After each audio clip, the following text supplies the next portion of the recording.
And the meeting is now being recorded. So with that, I'm going to turn it over to Hannah with the ISC to introduce herself and to talk briefly about the New Mexico 50-year water plan. Go ahead, Hannah. Thank you, Sarah. And good morning, everybody. So yeah, my name is Hannah Risley White. I'm the New Mexico Interstate Stream Commission Deputy Director, and I'm very excited to be with you all this morning. Happy to see so many people joining on this very important topic.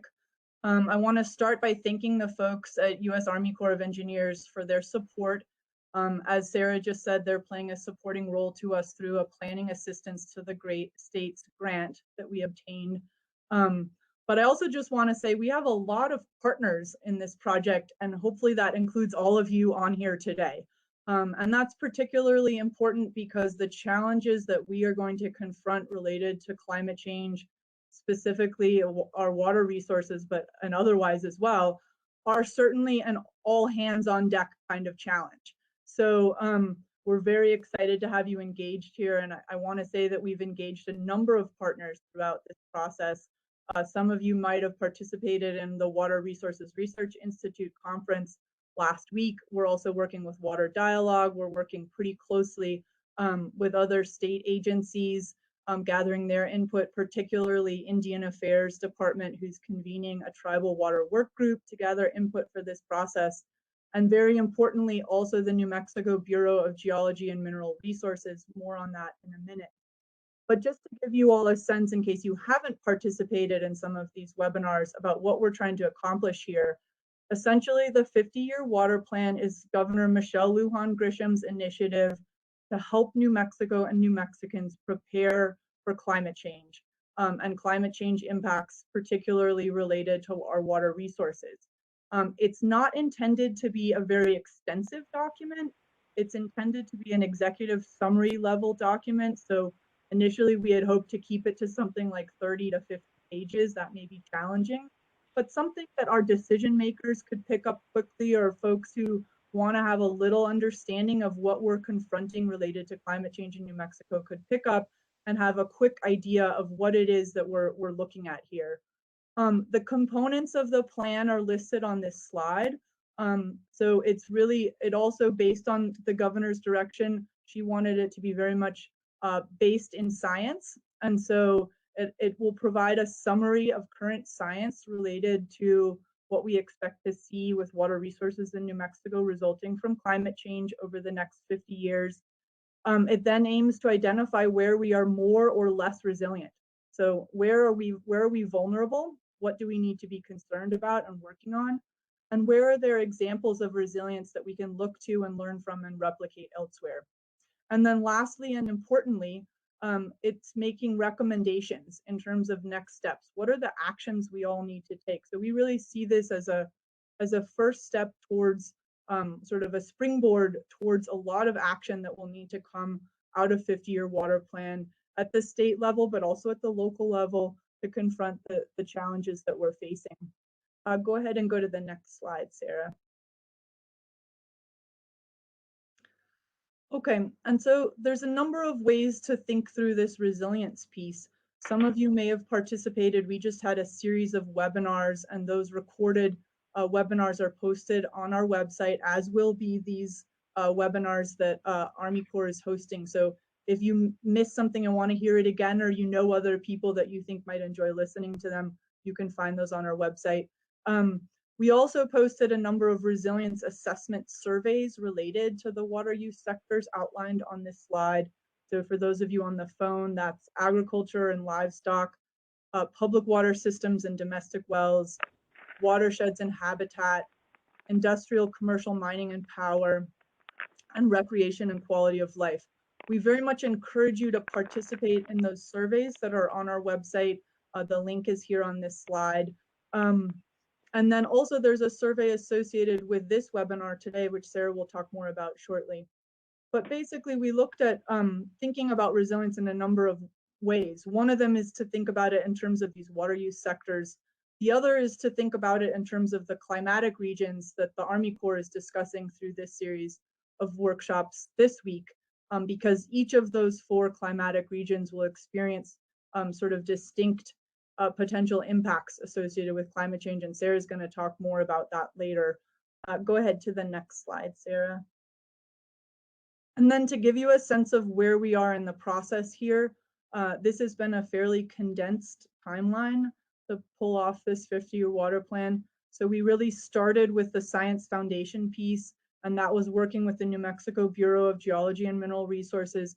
They convened an expert panel of scientists who have decades of experience studying impacts of climate and water resources to our landscape. And they produced what's called what we have a shorthand term for, which is the Leap Ahead report. That's a pretty extensive document. It is also on our website, and we very much encourage you to take a look at that.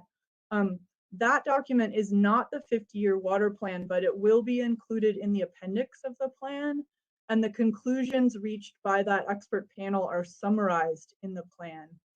We then transitioned into looking at resilience, and that was sort of the piece that I just talked about in the previous slide. And we're doing that through those resilience assessment workshops that we had, and then also the survey that's on our website, and through the workshops that Army Corps is hosting today. In addition, we're looking for input, and we're really transitioning into this now in terms of what do we do about it? You know, once we have a sense of what we're about to confront, what is the action that's needed? And so over the next couple of months, we're really focusing on collecting that input. What adaptation strategies are needed, and what other recommendations, whether those are policy or additional research or data collection that's needed, or what individual actions can be taken by New Mexicans to address these challenges. Those are the kinds of recommendations we're going to be looking for over the next couple of months. And then Sarah, you could go to the last slide here. Excellent. And so just to sort of summarize what's coming up next after today. So this week, as you all know, Army Corps is hosting this series of workshops. The last one will be later this afternoon on the Eastern Plains region. Encourage you to attend those, and also, as I said, listen to the recordings of them. They'll be posted on our website. In addition, we're working with Indian Affairs Department, as I mentioned earlier, to convene a state tribal water forum. That will be November 19th. And then please stay tuned. In fact, probably next week, we'll have some announcements about additional opportunities to chime in on those recommendations that I was just mentioning. There may be a survey on our website or additional workshops or webinars later this month or in December. And then the last opportunity to provide sort of public input to the drafting of the plan itself will occur at the Water Dialogues annual meeting in January. If you haven't attended one of those, I certainly encourage you to do so. And there's information on the slide here about how to register. So that will be sort of the last pulse of public input for this 50-year water plan. And then, I encourage you to stay engaged throughout this process. If you're not on our email list, you can shoot an email to the email address on the bottom right-hand corner of this slide. And I'll also be posting in the chat today, both that email address and also the website you can use to provide just sort of general public comment related to 50-year water plan and our planning process. And I think with that, thank you so much for being here, and excited for the discussion later, and I'll hand it back over to Sarah. Thanks for that, Hannah. And I added the New Mexico 50-year water plan state website link to the chat as well. And if you open the chat, that's where you'll see Hannah adding many more links. Okay, so I know that there's been many presentations that have been covering this topic of climate change in New Mexico, but in case this is anyone's first time joining a New Mexico 50-year water plan presentation, we're going to start with a brief overview of climate change in New Mexico. And the ISC has held many webinars, as Hannah had stated earlier. And this is a summary slide from those presentations that discuss the big overview of climate change across New Mexico. The final bullet on the page says that different regions in New Mexico will experience different impacts. And that is what we're here to discuss today. It's important to note, though, that I will not cover everything that's on this slide for the Rio Grande region. However, everything on this slide still applies to the region. I'm going to be covering the extremes or the impacts that are unique to the Rio Grande region. So for the purposes of the leap ahead analysis, again, which Hannah discussed earlier, and then the New Mexico 50-year water plan, New Mexico was divided into 4 physiographic regions, and these were based on projected climate change and the associated effects on hydrology. So these 4 regions are defined by a combination of latitude and topography, and you can see them divided up here. The high mountains, the northwestern high desert, Region 3, which is the Rio Grande Valley Basin and Range, now that's what we're about to start discussing, and then Region 4, the Eastern Plains. These regions, they represent a simplification of the 8 climate divisions that were defined by the National Oceanic and Atmospheric Administration, or NOAA. And when discussing, or when the authors of the Leap Ahead report were discussing the anticipated responses to climate change in those 8 smaller regions, the authors found themselves repeating themselves a lot. So to reduce this repetition, the regions were combined and simplified to the 4 regions you see here. So obviously there are microclimates in each of these regions that may have more or less extreme responses to climate change. Why is my internet so slow? Oh, somebody is not muted and very frustrated with the internet. So I was going to say that there are microclimates in each of these regions that may have more or less extreme responses to climate change, but overall they're going to trend in the same direction as the rest of the region. Okay, so we're here today to discuss this Rio Grande Valley Basin and Range, and it's also known as Climatic Region 3, and you can see it highlighted here on the figure. So the Rio Grande Valley, it's the north-south trending rift zone that bisects the state of New Mexico, and some of the largest cities in the state are located within this region. There's also many Native American tribes and pueblos that are located in this region, and you can see the major cities as well listed on the slide. So in New Mexico, temperature increases have risen by more than 2 degrees Fahrenheit in the past 50 years. On the same note, the freeze-free season, or the growing season, which is the time between the last frost in the spring and the first frost in the fall, it's approximately 2 weeks longer on average now than it was in the 1960s and 70s. I know I've heard many farmers and gardeners discuss this change in the growing season, and I notice it myself in my own garden. I live in Albuquerque, and I currently still have tomatoes ripening on the vine, which is crazy to me. If we take a look at future climate change models, we can see different emission scenarios represented like what you're seeing on the screen. And emission scenarios, they're possible pathways that society might take in the emission of greenhouse gases into the future. So when we look at temperature, model projections indicate that surface temperatures in New Mexico, they're going to continue to warm substantially over the 21st century. And this is no matter which emission scenario you're looking at, we're still seeing extreme temperature increases.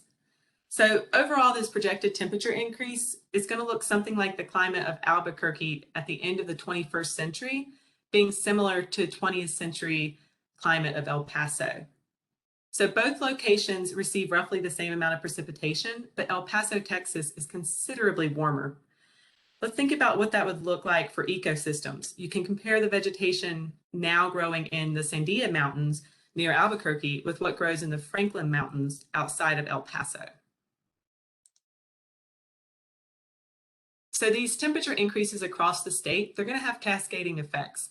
For example, warming temperatures are expected to reduce the accumulation of snow during the winter and the availability of snowmelt to sustain runoff during those warmer seasons. Additionally, there is consensus that an earlier onset of snowmelt-driven stream flow has already been observed in the Rio Grande Basin. So the Rio Grande is New Mexico's largest and longest river, and it derives most of its flow from high elevation snowpack. And the figure on the left shows a time series of snowpack in the headwaters of the Rio Grande, together with annual stream flow. And this stream flow is at a gauge located where the river leaves the San Juan Mountains and flows into the San Luis Valley in southern Colorado. and this is just upstream of where large diversions supply water for irrigated agriculture. So the date April 1st has historically been representative of maximum snowpack. And looking at the figure, we can see that snowpack, which is shown at the top of the graph with a green line, on April 1st, it varies a lot from year to year. And that variability, that's associated with the precipitation fluctuations. But overall, snowpack on April 1st exhibits a long-term downward trend since 1960. And the figure on the right is based on research from the Nature Conservancy, where we can see a prediction of change in the timing each year of when peak snowmelt runoff will occur. And the figure is showing this at the Huck 2 watershed level. And the change in peak snowmelt timing of up to 3 weeks earlier is predicted across a large portion of the state. And that's the darkest pink shade. So rivers that depend on this snowmelt, like the Rio Grande, they're going to see peak snowmelt timing change to earlier in the year. We need to think about how this is going to impact irrigation, fish spawning, flood control throughout our region. So for New Mexico's arid climate, two flows dominate the water budget, and that's precipitation and evapotranspiration. So we're going to discuss precipitation a little later in the slides, but here we're going to discuss evapotranspiration. And the image on this slide is showing the average annual water budget for New Mexico. And the numbers show the amount of water and are in millions of acre feet per year. So evapotranspiration, it's been divided into evaporation and transpiration. And temperature plays a big role in both evaporation and transpiration. So as temperature increases, evaporation increases because there's a higher amount of energy available to convert that liquid water to water vapor. Transpiration increases because because a warmer temperature, plants open up their stomata and they release more water vapor. So overall, with warming temperatures, the growing season is longer with further increases in evapotranspiration. So due to these increasing temperatures across the state, we know that evapotranspiration will increase across New Mexico. And the map on this slide is showing that change in potential evapotranspiration across New Mexico by mid-century. And this is compared to late 20th century. Potential evapotranspiration, that's a measure of how much water would evaporate over a large area covered with uniform vegetation, and if there's unlimited water available at the surface. So the estimate of changes in potential evapotranspiration driven by the temperature and precipitation changes already discussed suggests that the average annual value of potential evapotranspiration will be 3 to 9 inches higher by mid-century relative to those 20th century values. So because potential evapotranspiration rates are high and they're going to get higher as temperature increases, evapotranspiration is going to offset any possible precipitation increases. So therefore, available water resources and soil moisture levels are projected to decline over the 21st century. So all of this will be leading to increased aridity and soil moisture loss across the state. With drier soils, there will be more dust. And we've already discussed snowpack, but it's important to note that dust is detrimental to snowpack because instead of snow being white and reflecting the sun, it can be covered in dust, making it a darker color and absorbing the sun's energy. This accelerates snow melt. Another aspect of this drying is going to be reduced infiltration into aquifers, and increasing evapotranspiration and temperature, that's going to lead to further plant stress, especially tree stress. And that can increase disease and beetle kill. And we're already starting to see that stress at many of our high elevation locations. So all these factors, increasing temperatures, reduced soil moisture, abundant fuel source in the form of like dead and dying vegetation, that increases wildfire conditions.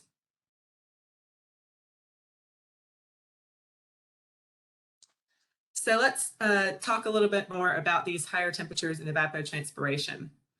So higher temperatures leading to higher evapotranspiration and earlier snowmelt, they're going to lead to lower river flows throughout the region. The map on this slide shows the upper Rio Grande Basin from the Colorado border to the gauge downstream of Caballo. I want to take us down the Rio Grande Basin and discuss the stream flows into the future. So let's start at the Ottawa Gauge, which is downstream of the confluences of the Rio Chama and the Rio Grande. And it's just above Coach D Reservoir, making it an important representation of the total system inflows to New Mexico. And you can see the gauge is up at the top left. So the median projections suggest that the annual average flows would decrease by around 29% by the year 2100. If we move further downriver, the flows at Central Avenue in Albuquerque are projected to decrease by 36% by 2100. Moving even further south, we can see two graphs representing flows at Elephant Butte Reservoir.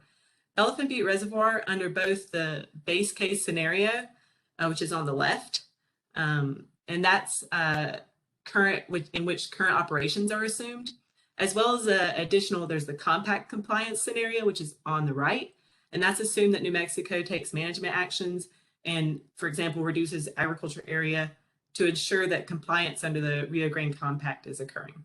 So flows in the Rio Grande are projected to be 25% less on average in the next 50 years above Elephant Butte Reservoir, and even less flows into the reservoir by 2100. And south of Elephant Butte at the Bayou, we see a similar trend of less water flowing into the future. Now, I do want to point out that it's important to note the gray shaded areas on these graphs. There's still going to be wet years and dry years in the future, but overall, the trend at each location is downward or less water. Warming temperatures, they're also going to cause dramatically increased evaporation of surface water from reservoirs and increased water demand for riparian vegetation, landscape watering, and irrigated croplands.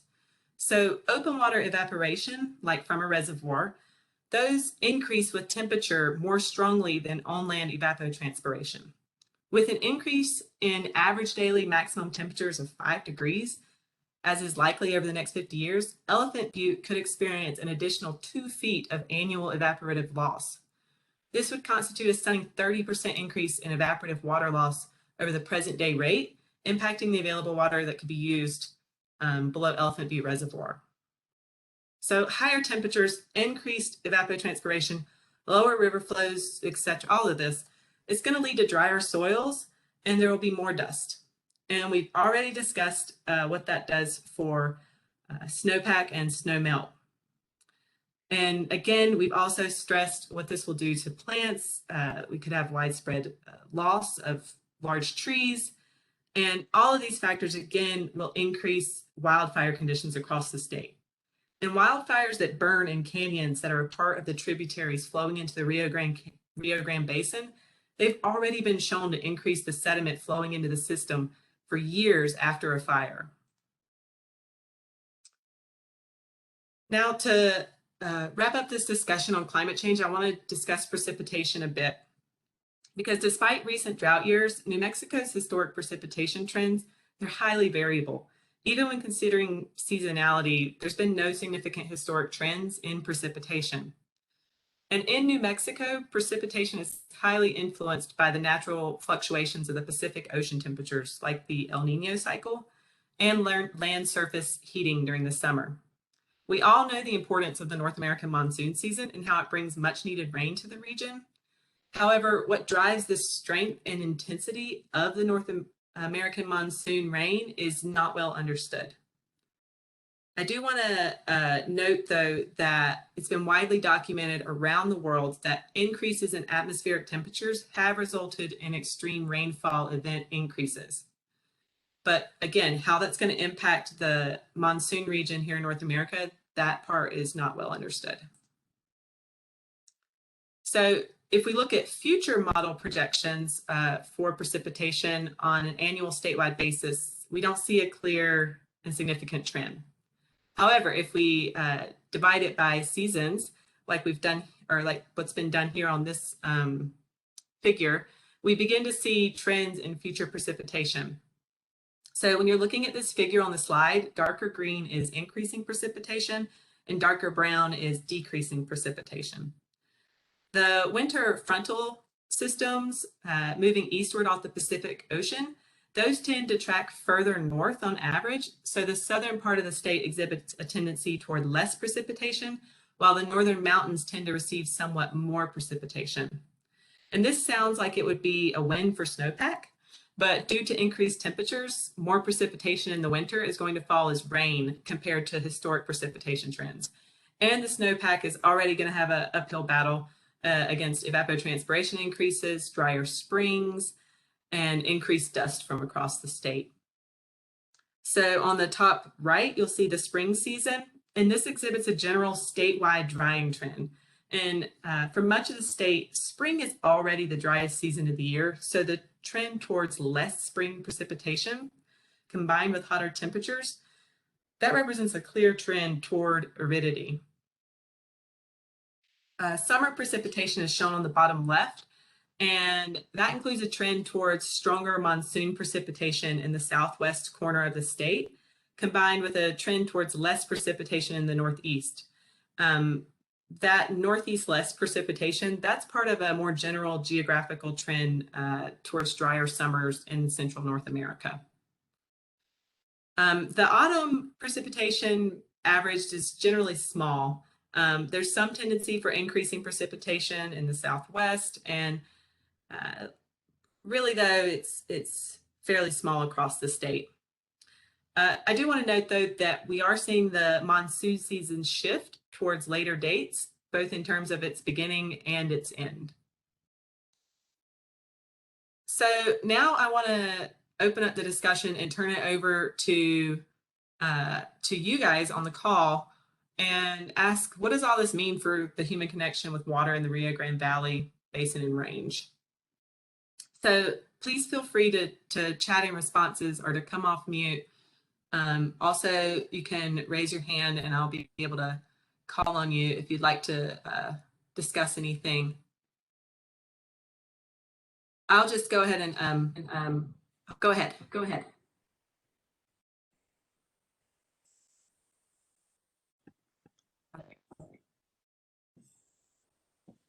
Thought I heard someone.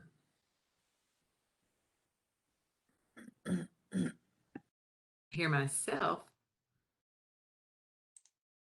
Okay, there we go. I'll just say that I know that the changes, especially in the Rio Grande Valley, of the growing season, coupled with the changes in the potential for the monsoon season to start later, can have a impact on water stress. Cheryl says we need to get smarter across the board.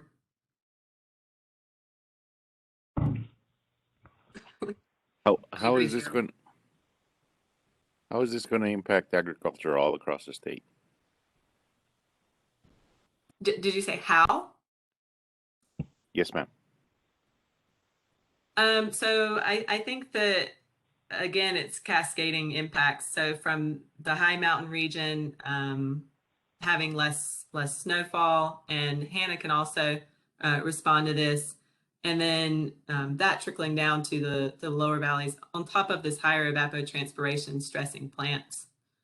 Hannah, do you want to say anything else? Yeah, thank you for that question. I think, that is the big question here.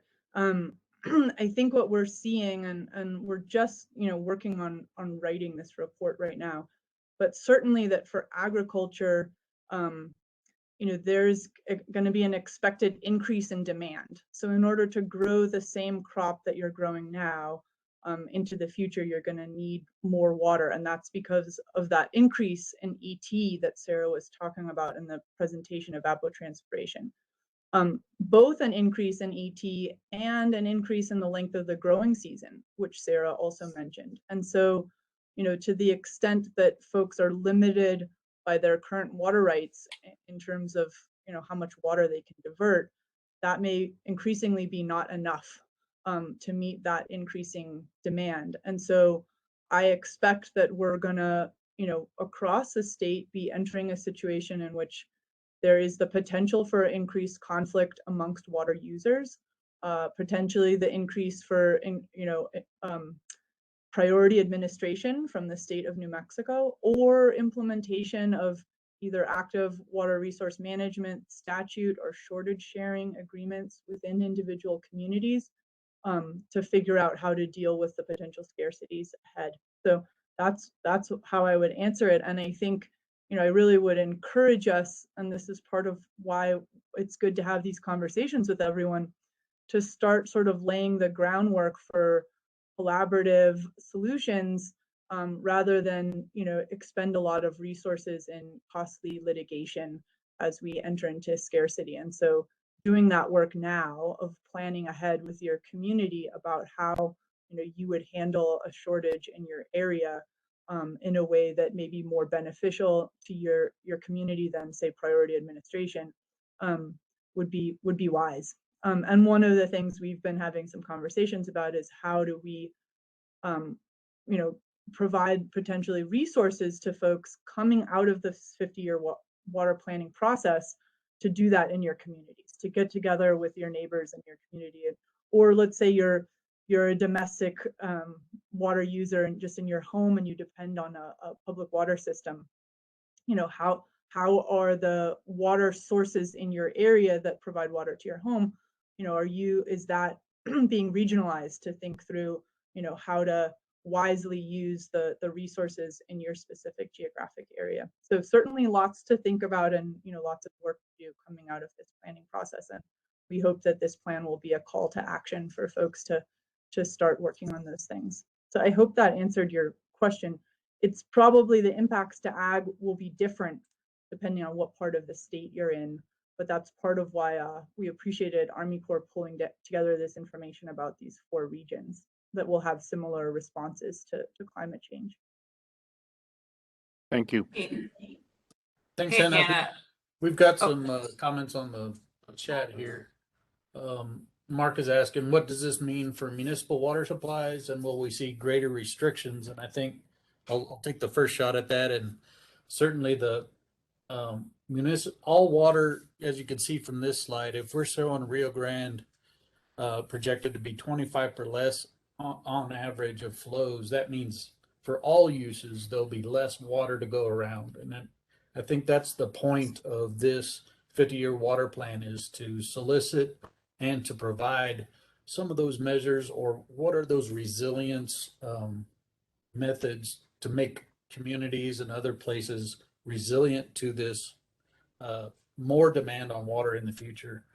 And I think that's, you asked, will there be greater water restrictions? Certainly that's one way that municipalities can reduce water use. And that's sort of the ideas. I mean, there's also many other ideas. And I think this effort here will be one where we try to compile some of those ideas on how do we deal with that. And Hannah, you can weigh in if you'd like.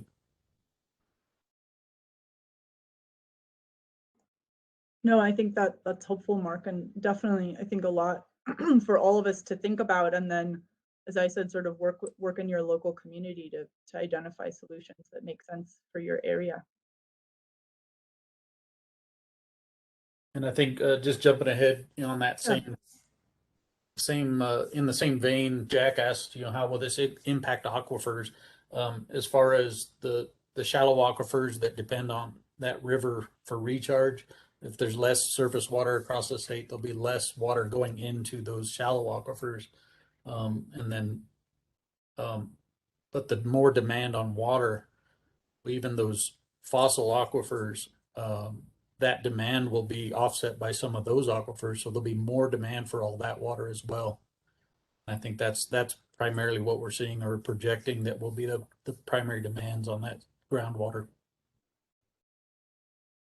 That's right. Lori asked, is there a point where we would be able to renegotiate water owed to Texas based on climate change? So I think that's a good question, Lori. And I don't see that happening anytime very soon, but I think that is a big question for those of us working in water management in the West in general. Most Western states have agreements with neighboring states related to river flows. And at what point do those not function anymore because we have declining supplies? And we're seeing those challenges in the Colorado River Basin right now. So it feels a little bit like heading into uncharted territory in a lot of ways. I know that doesn't maybe answer your question, Lori, but I think it is a big question for many of us working in this area. Ricardo asked the significance of Southern Colorado Rio Grande River origin science on New Mexico. I mean, I'm not sure quite what Ricardo means by that question. If he wants to talk on the unmute and talk, that'd be great. But I think it's again goes back to what Sarah was talking about with the river flows. You know, if there's less snowpack where our rivers origins are in the mountains, we're going to have less flow. And if there's increased ET, more of that's lost as it moves through the landscape. And so again, we're expecting to see declining flows in all of our river systems. And also, you know, transition from precipitation falling as snow, which can be stored as snowpack over the winter to rain. And so then that brings into questions about reservoir storage, and if we can't hold that water as snow, do we have the capacity to hold it in reservoirs? So yeah, lots of questions related to how our system may be changing.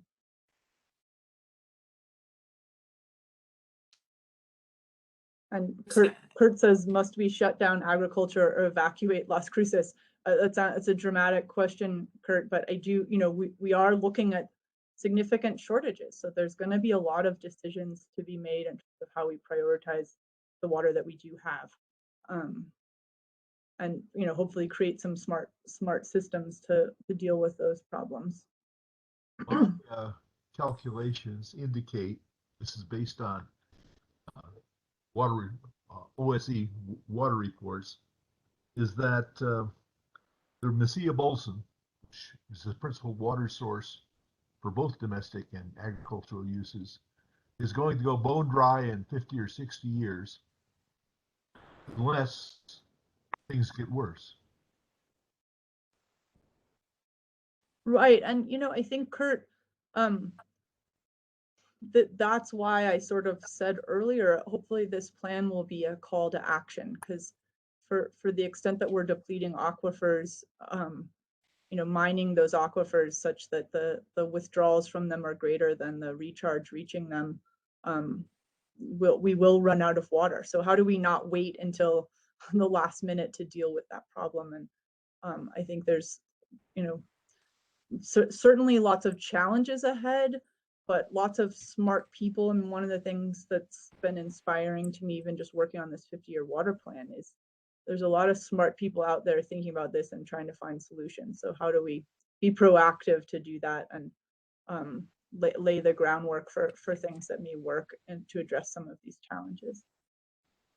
So as it currently stands, the 50-year plan is sort of a research enterprise, I'm gathering. And so I was wondering, does the governor anticipate allocating any funds for communities and mutual domestic water consumer associations to help them deal with shortages? Thanks for that question, Holly. First, I would say there isn't a lot of new research happening through 50-year water plan, but it is compiling as much as possible all of the existing research, because there's a lot of work that's already been done. And so given the tight time frame for it, we're really just pulling together the existing research into one spot so that people can find it easily, and also so that we can summarize what it all means. I don't know what the plan will be for in terms of this governor initiative, or you know, there's been a lot of interest in this from the legislature as well in terms of next steps. But I certainly, myself personally, think that what you described is exactly what would be needed coming out of this. Is, as I mentioned this a little bit earlier, how does the state help provide the resources necessary at the local level for communities to start sort of grappling with and laying the groundwork for solutions? And that might be you know, technical expertise or legal expertise, or you know, facilitation, convening, communications, outreach sort of expertise, so that folks you know, have some support. Those people who are interested in really tackling these problems but need a little extra support could find that, whether that's through the state or elsewhere. I'm interested in trying to see how that's possible.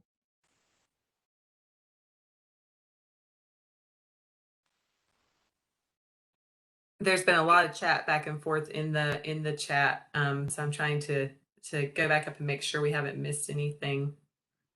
So Rich said, what about surface heat increase projections? And so Rich, yeah, that's, you know, the biggest driver in our increasing scarcity is the increasing temperature. So the warmer it gets, the more water we lose from the landscape. So that's definitely a big concern. I'm not as familiar as probably others on this workshop with MRGCD's RCPP award program and its implementation. So if someone else is and wants to chime in or write in the chat, that would be great.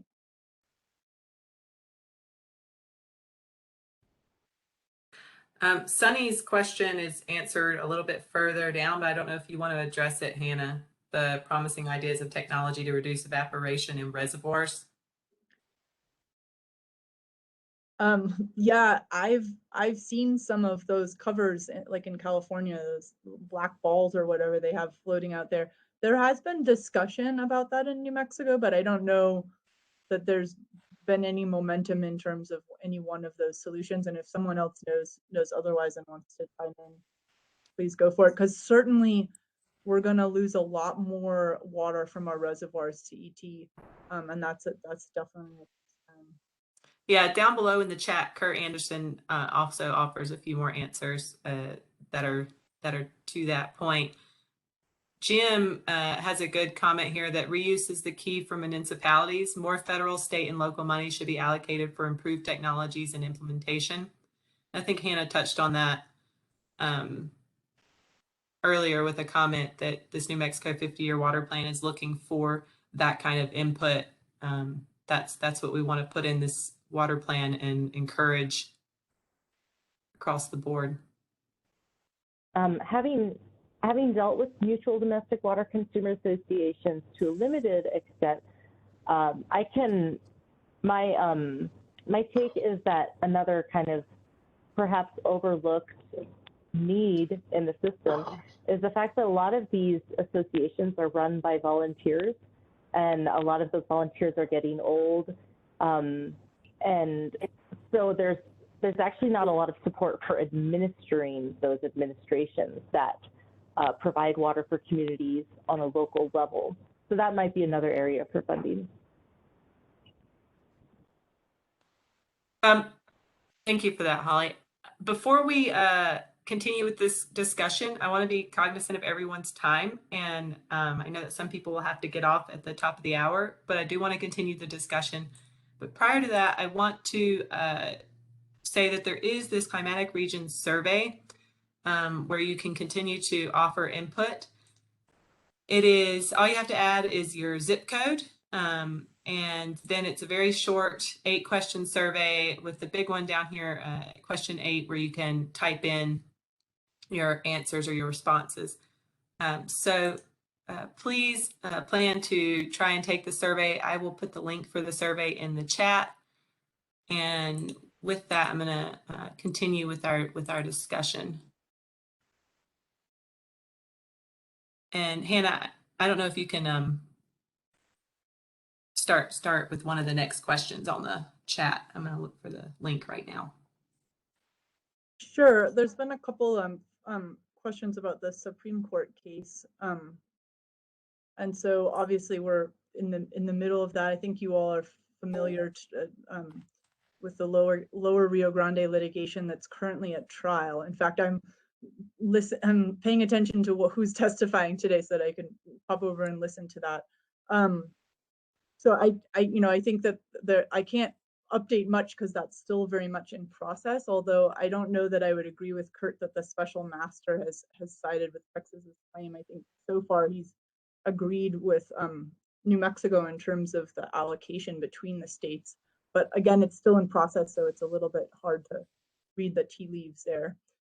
But that will have serious implications, obviously, for Kurt's region, and it is New Mexico's position that Texas actually owes us water, and so that will be hashed out through the trial that will occur over the next number of months.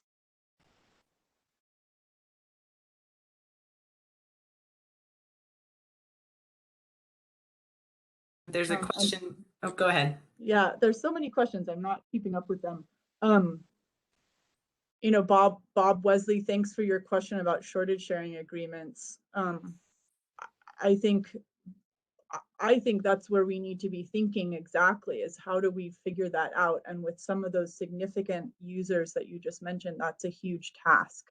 But if we don't start working on it sooner rather than later, I think, you know, we'll run into trouble. And as I said earlier, how do we use the resources that we all have collectively to find productive solutions rather than litigate? So I think that's the kicker, Bob. And if you have more ideas on how to do that, I'd love to chat with you more about it offline.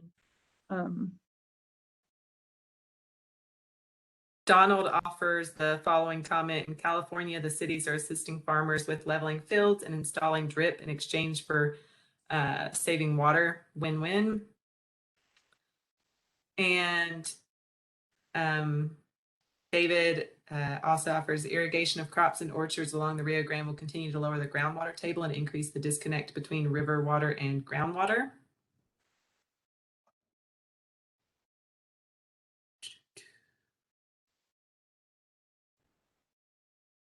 And then we have, I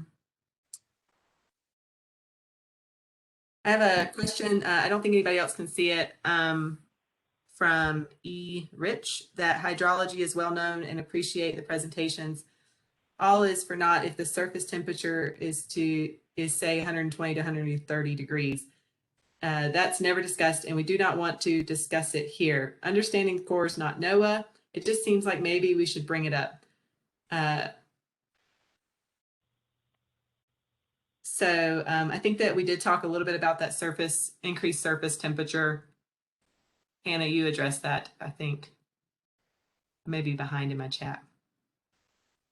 Yeah, I mean, obviously increased temperature and you know, I don't know about 130 degree, but we already see some pretty hot days in the summer, and that, you know, is a serious concern beyond just the focus of this 50-year water plan is really impacts the water.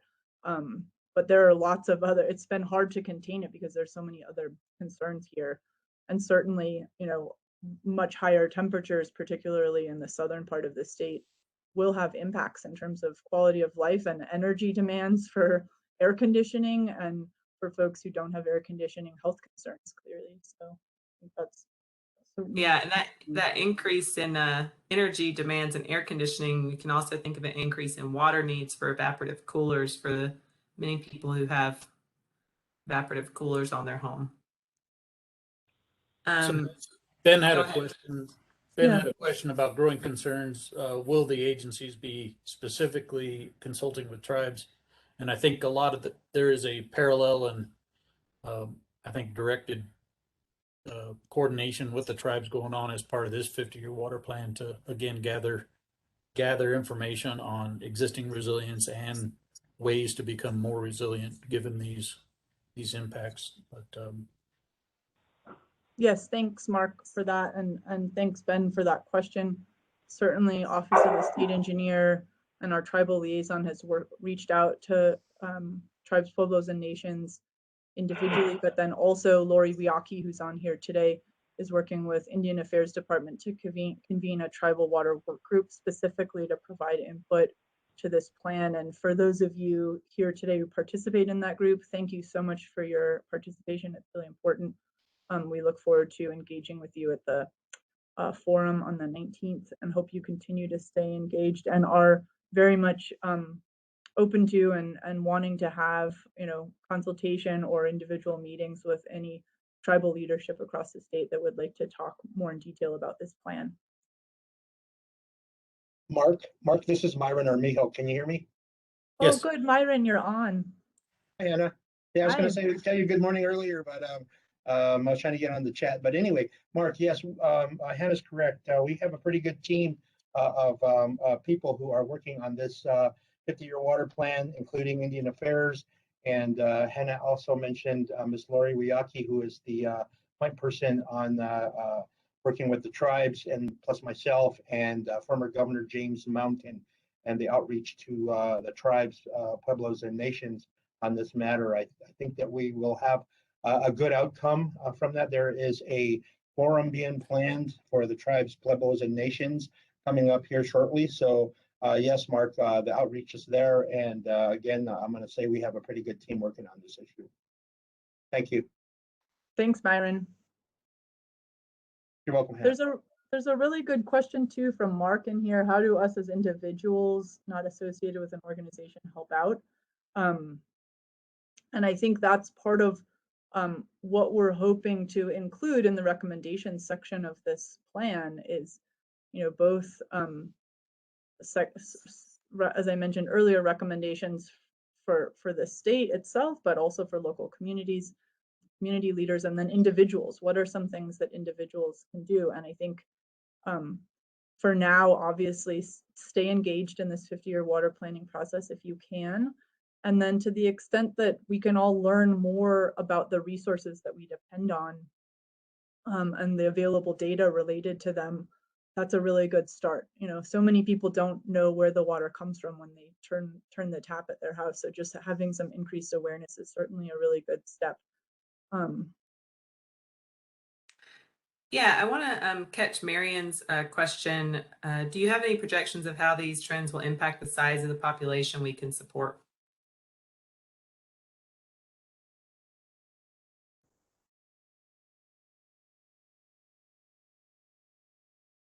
So I think that's sort of a basic, I mean, we will not be looking at that directly, and I don't think we're presenting those figures in the 50-year water plan, but that is certainly a part of the equation. We're talking about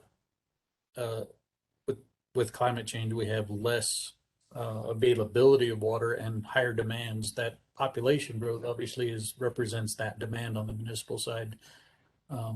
So it's definitely the basic need for balancing that equation.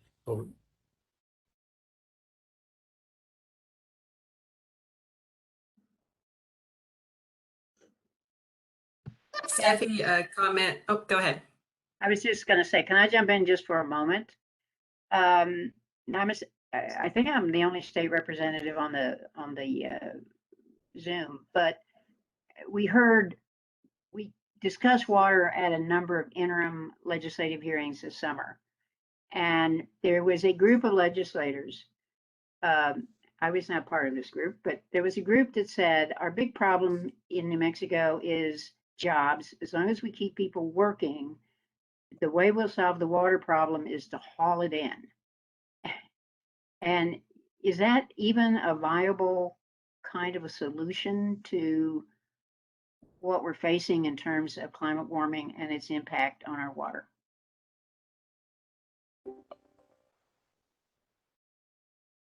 I'm sorry, can you repeat that question again? I couldn't hear part of it. Oh, okay. Okay. Sorry.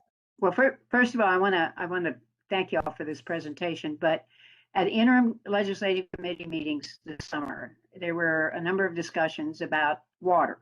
And there was one group of legislators that essentially argued that our future, that job creation is more important to our future, because as long as we have people working, we can always just haul water in to meet our needs. And that seemed to me not a very good solution or a very good outlook, but you all know much more about water than I do. Thank you, Representative Matthews. I don't think that's a solution. I think that can only go so far. And I think I said in some of the webinars yesterday, and I haven't mentioned it today, so I'm glad you asked this question.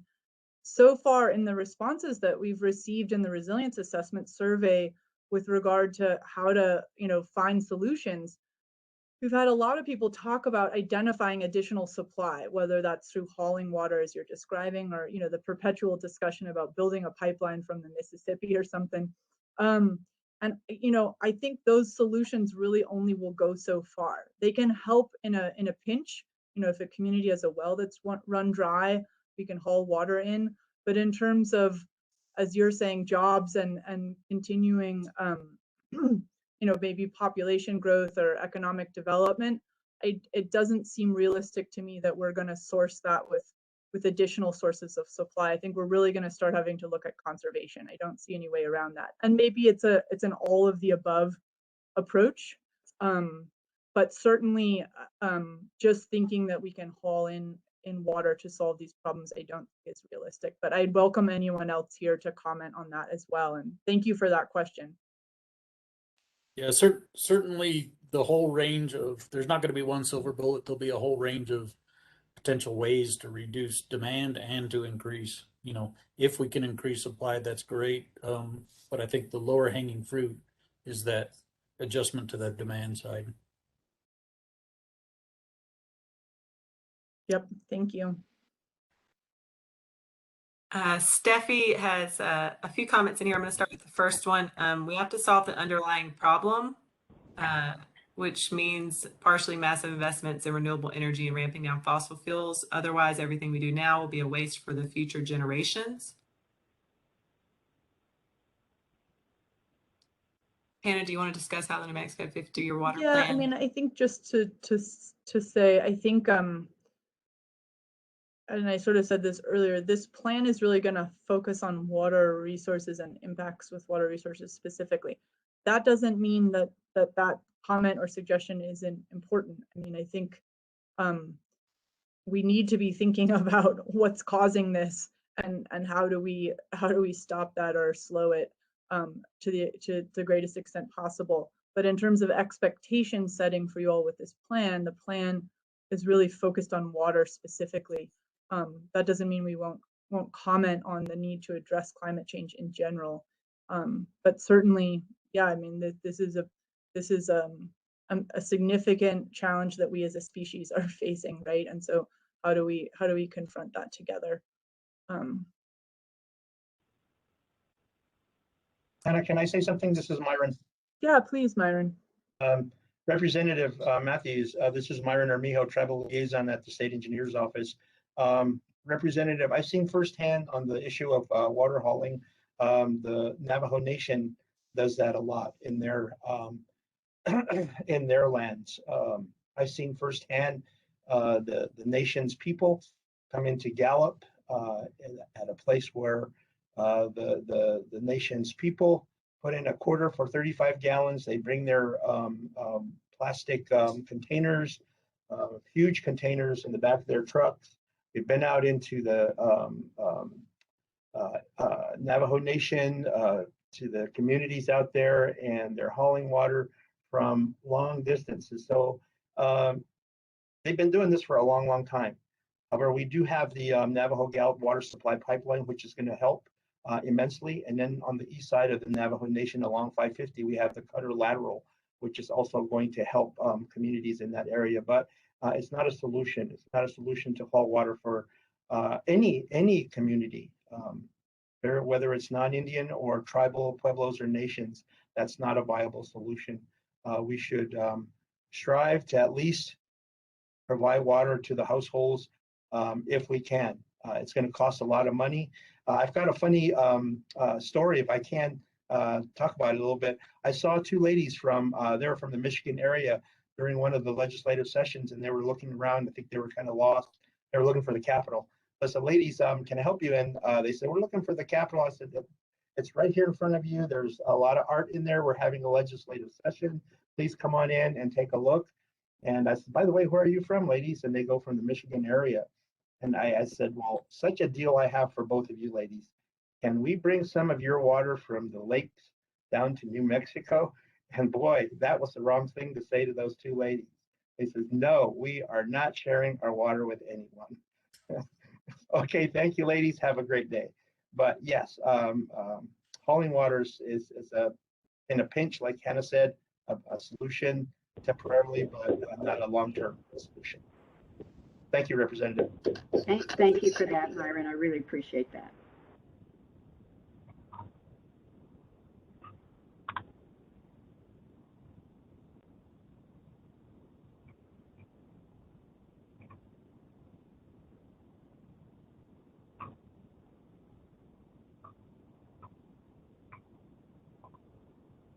When I took water resources management, hauling water from the Great Lakes was discussed as one of the, we were all supposed to kind of suggest a very out there plan and propose it. And I think the problem with water is really timing and location. So hauling it, if we could solve that problem, that would be great. But like Myron said, it's kind of a last resort. I like the idea of icebergs, hauling icebergs down the West Coast.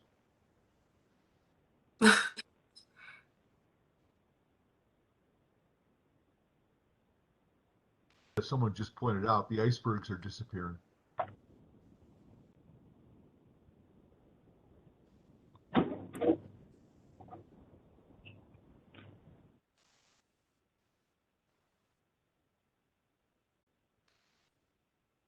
Apologize. There's been a lot of discussion in the chat and a lot of people answering each other.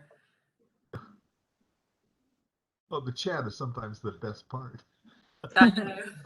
So we definitely will, we may not get to everyone's questions today, but we definitely will keep a record of this chat, and it's been very, very useful having this conversation with you all today. There's also Thanks just for a your lot time of, and effort. oh, go ahead. Thank you for your time and effort. Goodbye. Thank you.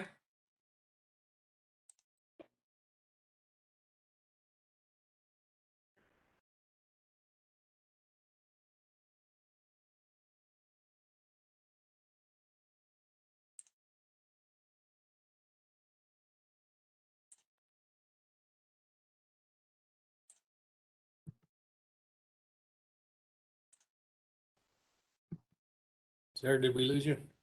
No, I'm still here. Okay. Could I ask one other question? William Little had a post saying we need some regulatory reform to facilitate adoption. And I think he's talking about adoption of ways to get the various water agencies together. And I just, it seems to me, as I'm reading the chat, that there's a number of people saying we need to be having this planning process now, sooner rather than later. And I'm wondering if there's anything that we as legislators should be doing to facilitate that among the parties.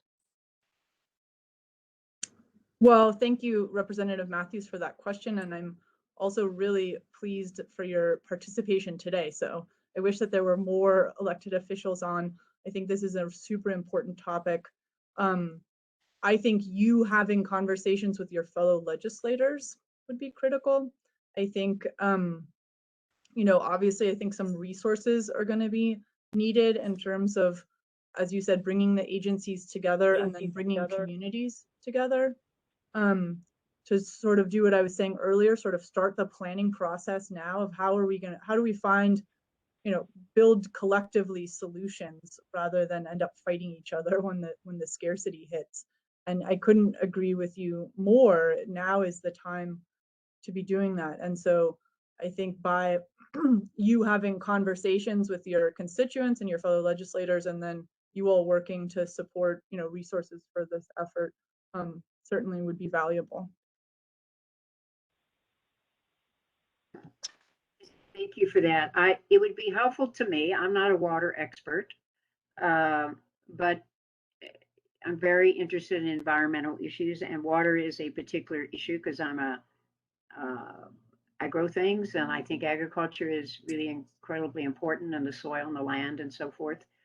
What would be helpful to me is if there are people with some specific ideas about what we should be doing, to share those.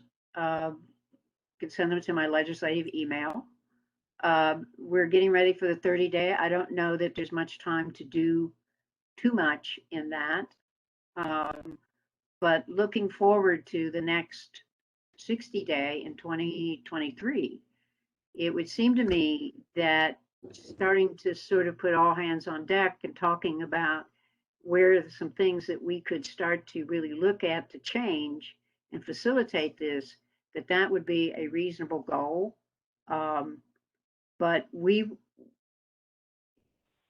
need the help of all of you. You all know much more about water than virtually any of us, and how we can make those connections and encourage them. And right now, quite frankly, we have some extra money. And if some of the bills in Congress pass, we may have some additional extra money to put into infrastructure and so forth. And so that thinking in my head needs to be happening. We need to be thinking about how we do that now. And if there's some group or some group of groups who want to have a meeting at some point, let's do it. Let's get this going. That's great, Representative. I very much agree. And, you know, this has come up a bunch today, and I see there's comment too from Paul Tashin in here. Like, I really hope that the 50-year plan can be used to leverage the resources necessary to get back out to the regions, whether it's the current, 16 planning regions that are delineated, or otherwise, whatever delineation that is, or just communities that are interested. And then to have the resources available to support them in their decision making, which often starts with data, right? Like, do we know enough about what we're trying to manage, or compiling all of the existing data, identifying the data gaps, and then sort of technical support for those communities to understand understand the resource better, and what the climate projections might mean for that resource. And then assistance in identifying solutions and doing that work. And I think it would be amazing if the state had sort of a team or some teams that could go out to communities to provide them that support in the decision making that's going to be needed in each community to develop solutions that make sense for that community, right? So yeah, let's stay in touch, Representative Matthews, and thank you for being here. Yeah, thank you so much to everyone that joined today and joined in on the discussion. We had a lot of great comments in the chat, and also this is recorded, and we're going to share the recording on the ISC website, so you can share it with your friends or coworkers, anyone that you want to see this. And with that, I'm going to ask Mark to end the recording. And we will be signing off. Done. Thank you, everybody, for your participation today. Stay engaged. Thank you. Bye, everybody. Bye. Thank you, Sarah and Mark. Yep, thank you. Thanks, everybody. Thanks to all.